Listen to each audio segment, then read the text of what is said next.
حضرت ابو ہریرہ رضی اللہ تعالیٰ عنہ سے روایت ہے کہ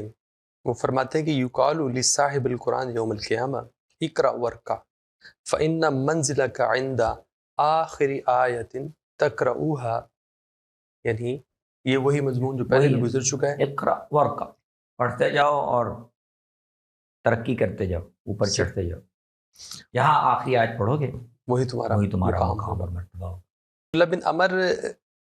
بھی اسی طرح کی روایت کرتے ہیں، اصل میں تو لیکن حدیث کا مضمون ہے تو صحابہ نے مختلف صحابہ نے بیان کیا ہے، بلکہ انہوں نے آخر میں یہ بھی کہا کہ ورتل کما کنت ترتل فی الدنیا، یہ بھی اضافہ کیا ہے۔ اس سے یہ بھی واضح ہوا، آگے آثار الگ بھی آئیں گے کہ قرآن کو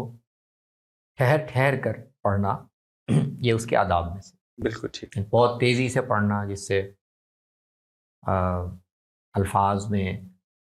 اور الفاظ کے جو حدود ہیں وہ ملحوظ نہ رہیں، یا اس پر غور کرنے یا اس کے مفہوم کو سمجھنے کا یہ فرصت بیچ میں نہ ملے، بس پڑھتے جائیں، تو یہ قرآن کے آداب کے منافی ہے۔ ترتیل، ٹھہر ٹھہر کے رک رک کے پڑھنا، بالکل ٹھیک، قرآن کے آداب میں بالکل صحیح۔ عبداللہ بن عمر اور مجاہد سے بھی یہی مضمون مذکور ہیں، وہ روایتیں یہاں موجود ہیں۔